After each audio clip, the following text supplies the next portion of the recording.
Hello, it's me, Brittany. My hair is not done, but that's okay because I have not filmed in a while, and I would like to finish filming my 31 things I've learned in 31 years. So I'm gonna try to do this in two parts because I wrote a lot. Yeah, just a quick update before I start. I was sick, and then my son got sick, and I've just been doing a lot of mom stuff. Single momming it out. And I'm one person, so I kind of do a lot of things by myself. But I got them done. And I think I got sick so I could sit down because I needed that. I needed some rest. You can still kind of hear it, but I feel good enough that this isn't going to be like really hard for me. 31 things I've learned in 31 years. We're on 27. The last time, 26 was exercise being one of the best things to pair with therapy and shadow work. And 27 is if someone wants you, when you're at your lowest, that is a red flag. That is something I learned in my 31 years of life that I did not really pick up on until the last of my 20s, until very close to my 30 to year 30. Anybody that is attracted to your struggling does not like you. Let me repeat that. Yes, anybody that is attracted to your struggle and your struggling and your challenges and the obstacles that you're on and that you face, they do not like you. There was a man that I knew for years, and I mean, we were friends for a long time, and he always asked me out, and I noticed it, but I didn't give enough attention to it. I didn't take it as seriously as I should have. But for years, they asked me out always after I got out of a relationship or just at a really bad time in my life. Never when I was up and I was good and I was feeling myself. No, he always asked me out when I was going through it. And I remember one time I was having a hard time just as a mom, and he thought it would be flattering to tell me that he was turned on by me being a mom. In that moment, I was stressed out. And he thought it made sense to tell me that he found it so attractive that I was just in my mom mode.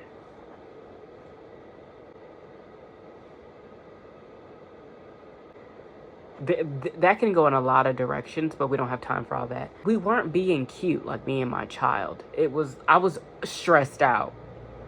And I was legit in the middle of being stressed out, and he told me that.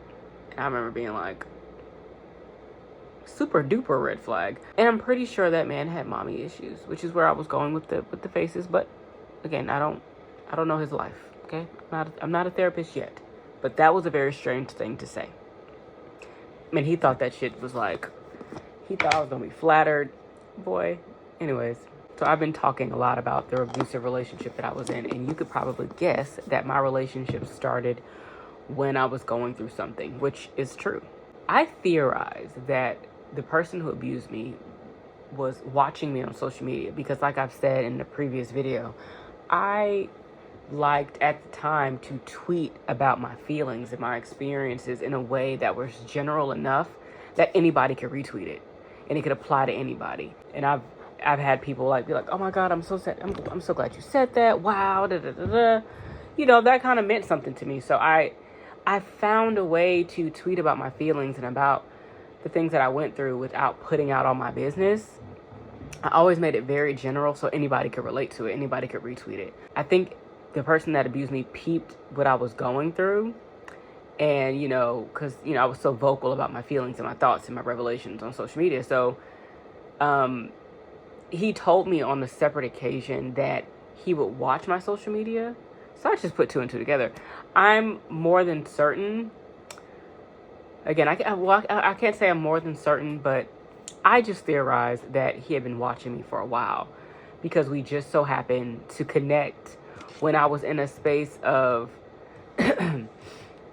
of, you know what, like, I'm not going to let this, tear me down. I'm not going to let this break me. I'm not going to let this stop anything. I was kind of like in this stage of like feeling good about myself, like kind of coming out the dumps. And I just so happened to reconnect with them that day. My point is, anybody that's attracted to you and you're obviously going through it, they probably just want to take advantage of you while you're at your weakest, lowest, and most vulnerable. This is not to say you're undesirable because you're going through something. This is to look past the flattery and the charm, right? And really analyze the intention, excuse me, behind what someone is saying and doing when you're going through those things. That man was watching me have a hard time with my child and was being turned on by it. Red flag. That other person watching me and my feelings on my timeline, reading between the lines and picking up on the fact that I was obviously going through something, then wanting to spit game. And then he claims he is magically going through something similar and he can relate. And now we're both helping each other through our hard times, which led to the abusive, codependent, toxic, unhealthy relationship that I felt trapped in for so many years. Red flag. A lot of these things are not coincidences. I don't think we give ourselves enough credit for feeling that something's off. I don't think we give ourselves enough time. This is a separate thought, but it's coming out. I don't think we give ourselves enough time in between relationships. Some people, right? That's something I had to learn. I've been single for a long time now. I think this is the longest I've been single. And it feels really nice. I would recommend 10 out of 10. Be single for a long time before you start, entertaining other people and entertaining relationships. Really spend time with yourself. I'm spending so much time with myself and I'm getting to know me. And that is so important. I'm in therapy. Therapy is really important for me. And I'm returning to things I used to love to do, like creating content. I love making videos. I'm so excited to edit this video. Even though I've been sick, whatever, you can still hear it. I'm a little subconscious about my voice right now. But whatever, we're gonna make this video. Yeah, so this person who I theorized was watching me on social media when I was going through it. And then all of a sudden, I'm going through the same thing. And I feel like I'm talking to someone who understands me and sees me. And I had a friend at the time who clocked it. She was like, girl, he is mirroring you.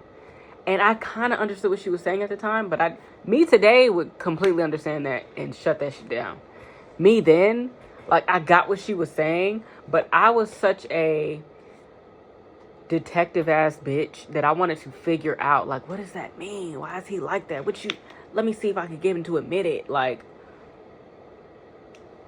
let me see if I could get him to be honest about his intentions. Like, let's see, like, where's this really going? Let me really get to know him. Let me see what kind of time he really on. Like, I was also not aware that the pattern of me and that person mirrored a pattern that I was already used to because of upbringing. This is why therapy and shadow work is important in understanding the dynamics between you and your caregivers when you're a child. So a lot of layers to it, right? I couldn't see that at the time. Right, but shout out to that friend who was like, girl, he is mirroring you. Okay, I know better now, and now you do too. Okay, so this probably happened to me more than once, right? And I didn't even peep. Don't allow anyone to take advantage of your pain and hard times. In my abusive relationship, there was a period near what I believed was the end. I say this a lot because there was a time where I broke up with the person that was abusive towards me, and I thought it was going to be the last time, and then we ended up back together. And then that was the last time. But there was a point near the end, or what I believe was the end, where I was so drained that it was showing. I was so stressed out that I couldn't eat. I was so depressed that all I could do was either smoke or drink. And smoking was a habit I picked up on while I was in that relationship. I was not a smoker. I was a social smoker. Like, if we went to like a kickback or, hung out with some friends. But for the most part, that was not my thing. I was more of a drinker. But in that relationship, that's a habit I went head on. And like, it got to a point where I learned how to, prepare it myself, rolling, I learned how to do that myself because I didn't want to have to wait on them to do it for me. So it got to that point. And they were telling people that I was just depressed. And I was just like bitter, I guess, towards him. When that wasn't the case, I was just being abused and being mistreated, and I was miserable because I was also seeking refuge in the very place I was being hurt. I was seeking refuge from him. I wanted him to help me figure out this pain that I was feeling when I should have been turning more into me at the time and leaving the relationship, which I left. Again, like I've stated before, I left many times. I left at least 7 times. It was a very sick dynamic. You know, this person pretending they didn't know why I was unhappy, and me having so much cognitive dissonance that I believed he could somehow help me. I was so depressed and depleted. I looked like a zombie. And like I said in a previous video, whenever I did leave the relationship, he convinced me that I was abandoning him. So, you know, we could sit here and say, well, you should have just left. I did. I left multiple times, and they made me feel guilty for it. That's how the cycle of abuse works. It was never like, you know what, I respect you for leaving. I respect why you did that. I understand. It was never that. Barely ever that. It was always, one time it was, you used me. I was like, what? I thought that was crazy. I was like, okay. It was always something to make me feel guilty or ashamed or, you know, scared to leave. And it worked for a long time. That's how the cycle of abuse works. They manipulate you into staying by any means. But yeah, I was so depressed and so depleted, and I looked like a zombie. I'll never forget one time I was on FaceTime with them, and I saw how different we looked. Like, in comparison, he was literally glowing, smiling, cheesing, just happy, and I looked like I was dying on the phone. And it was just it was just an observation that I made. Like, if I was with my person and they looked how I looked, I would be so concerned. I would be like, are you okay? You don't look well. He was so happy on that phone. I believe he enjoyed seeing me dry out like that. Like, seeing me drain like that. It almost sounds like, the way I'm describing it almost sounds like he was feeding on me. Like, some people, you know, believe that you can, like, suck energy from people. But it's my happiness literally irritated him. So, you know, when I wasn't my happiest, when I was really depressed, he glowed. Like, it was always like that. When I was at my worst, he was at his best. I remember there was a time where I wanted to look and feel pretty. Like, I was not trying to fall in this depression, right? You know, when you're in a relationship like that, where you, an abusive relationship like that, where you've left before, you get in your mind that you can't leave. Even though you left before, leaving becomes harder, I'll say. So there was a time that I attempted to feel pretty, you know, just to feel good, because it's just like, I wasn't going to leave because he's already created this like shame around leaving or you know, not wanting to abandon him. So it's just like, how can I deal with this better? Okay, I'm gonna feel pretty one day. I tried to feel I still have those pictures where I attempted to feel pretty, and I remember he had an attitude about it. And all I did was put on a cute little Scooby-Doo shirt, and I like wand curled my hair, some jeans. I was super cute that day. He did not tell me I was pretty. He was very irritated that I attempted to feel good. And I say all that to say, your struggle attracts those who would like to benefit from it. My happiness did not benefit him. If you come out of that, they can't control you. When you're down in the dumps, when you're depressed, when you're like miserable and you're not feeling good and you feel drained and you feel messed up and you're literally struggling, if you come out of that, they can't control you and put you down anymore. Don't let anyone attach themselves to you while you're struggling. Do not let them convince you. And this is going to require discernment, okay? Pray for discernment and use it. Because I am not saying that you cannot find love or genuine connections when you're going through it. I'm saying use discernment, because not everybody is truly there for you to help you. Okay? 28. This is going to be, is this a brief one? Let me look at my notes. This is kind of brief. I'll make it even briefer. 28. If someone always wants to drink when y'all hang out, that's, to me, that is a red flag. This could be because I have been sober for 100+ days now. And I do notice that I don't hear from certain people anymore. Not to say they're bad people, but to say that sometimes that is all you have in common with the person is how y'all turn up and getting fucked up together. And it's just like, that's not a bad thing. I think you can do that and have great relationships with people. I have friends that we could drink together or we don't drink together and shit is cool. However, there are those people who only want to be around you when it's up. You know what I'm saying? And when, you know, they want to get lit and whatever the fuck, they can't just be sober with you. You know, I blocked someone last year. I'm not going to say solely because of this, but it was a pattern that I noticed. Someone, I believe, this is what I believe. Someone who only wants to drink with you or who can only drink with you may have ulterior motives. Someone who operates with you differently drunk versus sober may have ulterior motives. And this person that I blocked, when they were drinking, they were very bold in the stuff that they said to me because they liked me. They were very bold in the stuff that they said to me, right? Liquid courage. He operated like a man that wanted to be with me. And sometimes he operated like he already had me. Didn't like that. But if we were sober, quiet. Like, it wasn't like that. It was a turnoff for me. I thought maybe he got liquid courage right, but now I believe it was more about what he thought the alcohol was doing to me versus what it was doing to him. And that is something that I never thought much about.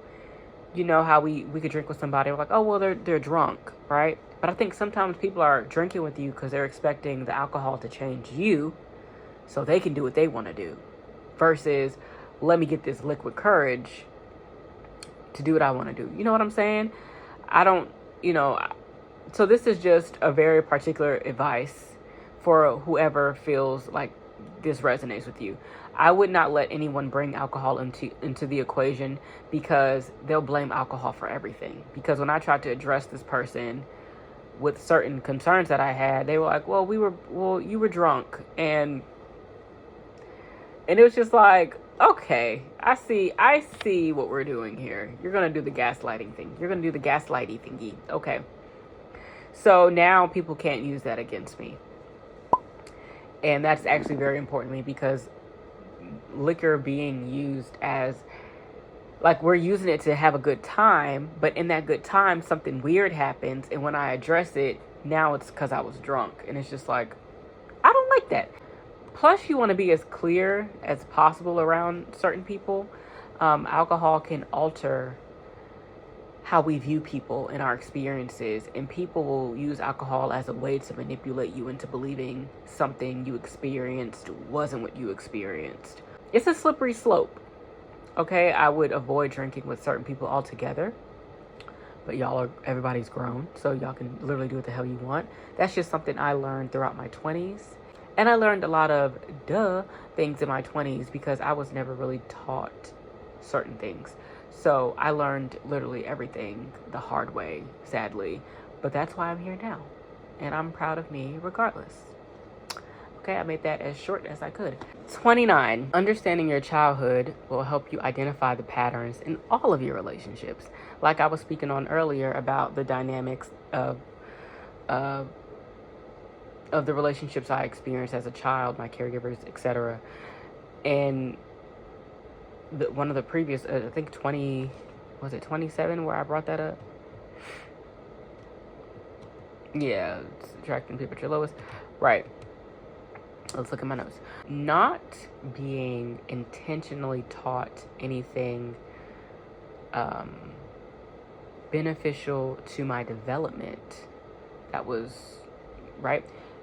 Not intentionally being taught these things and not learning anything that could be applied to my development as a child, preteen, teenager, young adult, led me to where I am today in both great and bad ways. When I first did therapy in 2020, my therapist told me something about, she called learned helplessness. Okay, I wrote about it in my journal, and maybe I can share that with y'all one day. The journal's right there. Let me see what I could share. And it's red. I don't know what that means. She had great assignments for me. I'm just looking at them. Some of them I did not finish, and you know what? I'm gonna do that. I'm gonna finish them. I'll share them with my new therapist.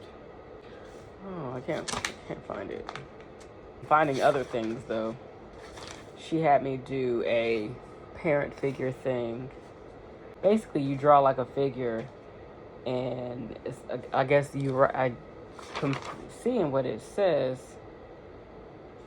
What would you have liked in that figure if you were like, as a kid?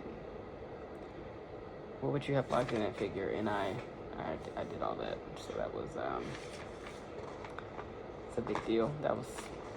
I'm not going to read that right now on camera. Had me in here crying. Interesting. I remember she had me talking about Little Brittany and Big Brittany, and what I started a list of what Little Brittany needed or needs and what Big Brittany needs. Oh, therapy is great, y'all. Like, it really is. I have two. She was my first therapist, and she was great. She really was. I don't think I was as ready to dive into everything as I am now. But she got the ball rolling, and she was amazing. Her name is Erica. So if Erica ever sees this video, girl, I don't know if you remember me, but you were amazing. And you still are. I'm just looking at the work that we did, the work that I did. And I can't find what I'm looking for about the learned helplessness, but you really got the ball rolling for me, and I appreciate you immensely. Just looking at this journal. My daughter has drawings in here. That's so cute. Wow, I really can't find it. I wanted to find what I wrote specifically about it, because I'm sure I did. I could have looked over, I don't know, but let's look at the notes that I have here. If I find it one day, I'll make a video about learned helplessness to read that for y'all, and just read my words that I wrote in 2020. Learned helplessness is when you feel powerless to your circumstances, basically. Although you have all the ability to change things, me not being taught certain things, particularly how to be independent or how to become independent, really hurt me. Me staying in that abusive relationship was me doing something that I thought was normal, which was staying in an unhealthy, unsafe relationship, because that's all I knew, right? I never watched anybody leave things.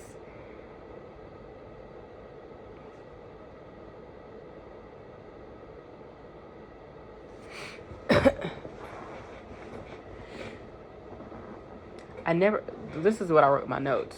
I never watched anybody leave things got out of control. But I guess essentially what I meant is, like, I never watched anybody leave things that got out of control. Like, I grew up watching people argue and fight. Right? I grew up being put in situations that no child should be put in.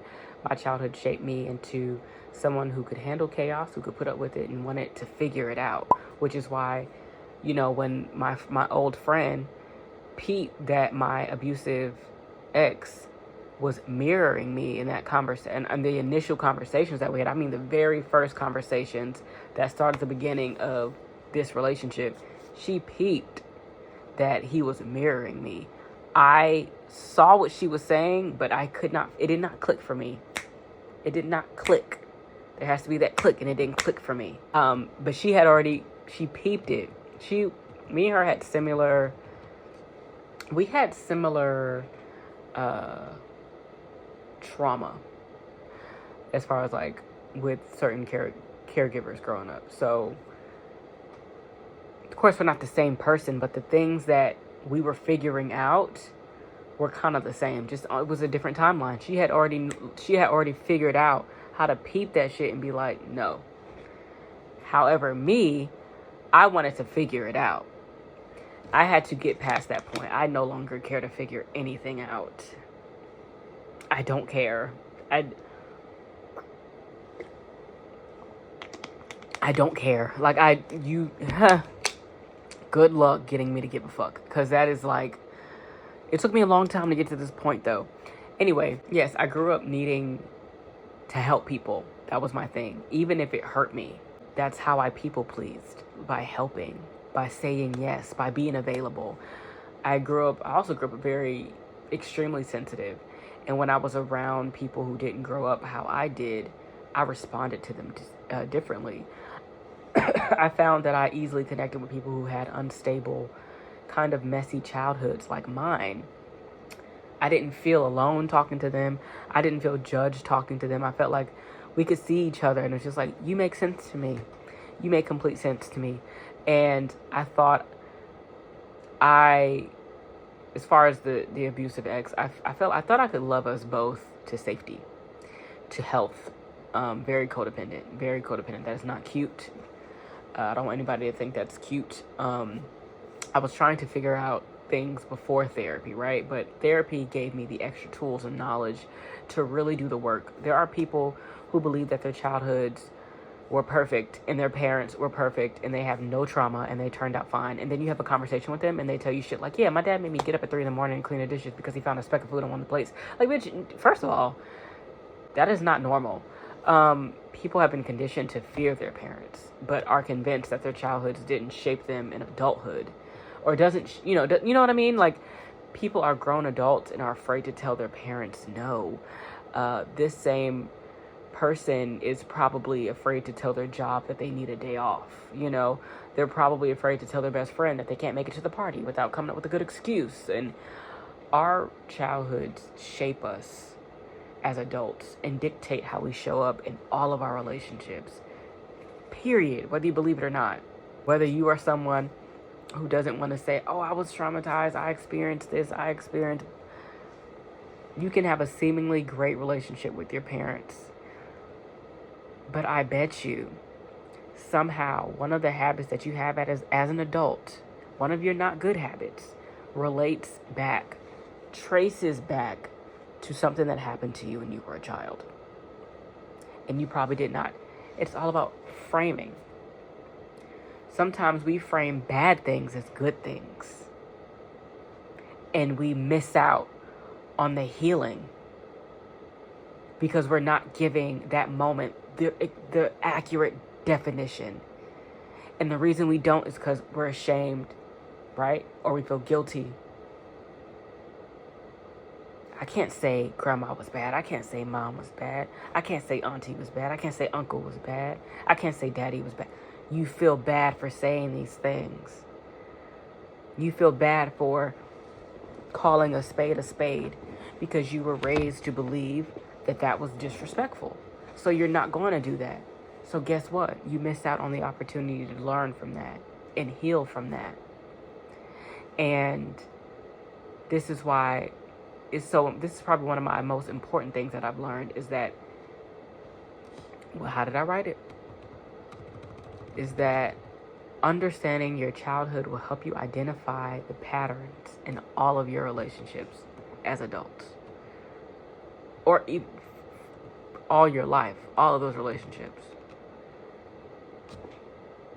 Like the friend I told you about that clocked the abusive ex marrying me, I'm not friends with that person anymore. Because I was experiencing a weird vibe from them. However, me today understands that all it took was a conversation. But I had let so much build up. I didn't have the space for it. And what I understand now in retrospect, I didn't have the words or the tools to have that conversation. So this person could have been a good friend to me, right? But it didn't feel like it at the time. And I feel like, well, it's been so long that what happened, and it's really whatever now. I learned what I need to learn from me. However, I will say this, that what I learned as far as childhood shaping our patterns in adulthood, that friendship was a great example because I was not shown very healthy woman, female, girl relationships ever. Not very much at all. So I wouldn't have known how to navigate that then anyway, because of my experience growing up and what I intentionally and unintentionally and subconsciously and consciously learned about those kinds of relationships. I'm just being real. That affected me, right? That showed up in my relationships with women, and with that woman in particular. Right? So that's just another example. Our relationships, our childhood shapes our relationships as adults, and they shape us, and they dictate how we show up in all of those relationships. Let me say that again. Our childhoods shape us as adults and dictate how we show up in all of our relationships. Period. And if you're able to do the work, that is amazing. Okay, we're getting to the end. I'm going to do the rest of this. 30. Journaling is a lifesaver. I'm holding one of my journals now. This is just one of them. This is from 2020. Crazy, right? This is just one of them. I have plenty of other journals, and I have an online document, a Google Doc that I use. If it wasn't for journaling, I wouldn't be making this video right now. I truly believe that. Journaling legit saved my life. Legit. And I won't spend too much time on this because I want to make a separate video dedicated to journaling alone. Once I started journaling, I was able to recall moments I forgot before. Once I started journaling, I was able to sit with my emotions longer. Once I started journaling, I started to understand my feelings more. Journaling every day gave me a reason to pause and be present. It's a great way to regulate your nervous system when things get out of control. Write down everything you're feeling, everything you're seeing, everything that just happened. If you want to journal but don't know where to start, I just came up with this. I didn't come up with this, but I don't know if this is what it's called, but start with the 5x5 rule. 5 things you see, 5 things you feel, 5 things you hear, 5 things you smell or heard, because sometimes you're not hearing 5 things at a time, or the last 5 things you heard, 5 things you smell, and the last 5 things you ate. Okay? I don't know if I just made that up, but try it anyway. Get the juices flowing, you understand me? Do this stream of consciousness writing and just write whatever comes to mind. You can do that. Journaling is great. Like, it truly is. I promise. It's an important key to my healing and my recovery journey. We'll talk more about that in a future video. I have a short about ways journaling can help you in the meantime, and I'll have it linked in the description. 31. We're at the end. This is what, 39 minutes. This video is about to be 40 minutes of me just fucking rambling. Sorry. 31. Healing yourself is the best way to heal others. Okay? Going to therapy, identifying the patterns in my life, putting down bad habits to pick up better ones, ending relationships that weren't good for me, changing how I operate on a day-to-day basis, redefining my relationship with love, sex, creativity, etc. Being intentional about the improvement of my mental health doesn't just help me, but it helps my children. It helps my relationships with my siblings. It helps my relationships with my parents. It helps my relationships with strangers. It helps my relationships with coworkers, other friends, women, right? Because I am going to be open about the fact that I do, my relationship with women is something that I am actively healing and want to work on. And I'm not ashamed to say that. I think a lot of women could benefit from being more intentional about it. I think we need to address the misogyny, the internalized misogyny, and the things that women tend to internalize, in their relationships with other women. But that's neither here nor there. That, again, that's going to be a separate video because I am really passionate about that in particular, too. I want to be a better mother, right? I know I need work. I know I need healing. I want to someday, maybe, have a romantic partner again. And I know I need work. I know I need healing. I want to someday have a business that helps the world, but healing has to be done in the meantime, working while I wait, right? Working while I work. Working on me while I'm working on these things. Not first, right? There's no such thing as healing first before you do anything, because healing is a lifetime commitment. You're going to be doing, if you're committed to it, you're going to be doing it till you die. You're going to be doing it till you die. There's no such thing as healed with an ED. That wound healed, right? But we as people are always healing. It's an active thing. Healing needs your active participation, but it also needs your active inaction. Sometimes healing means doing nothing. One could even argue healing mostly requires you to do nothing but be present and enjoy your life. Being better to yourself in any regard is the best way to start being better to others. And who knows, maybe you'll inspire someone else to want to be better in their lives in some way. I know that our families can pass things down like the alcoholism and the trauma, but they can also pass down things like healing and wellness. And that's what I'd like to do. So thank you so much for watching this 4-part series. If you have come to the playlist, thank you. If you're just watching it just as they upload, still thank you. You watched the 4 parts. You're so cool for that. Thank you if you made it to the end of the 4th video. This one, you're a trooper. I know this was a long, drawn-out journey, but I really enjoyed making it. If you enjoyed this, if you got something from this, if you learned the same things that I did, if you learned more, subscribe and let's do this journey together. Comment below if you feel like something that I said in any of these videos resonated with you deeply, and add on to it. I can't wait to see you all in the next video. I'll talk to you later.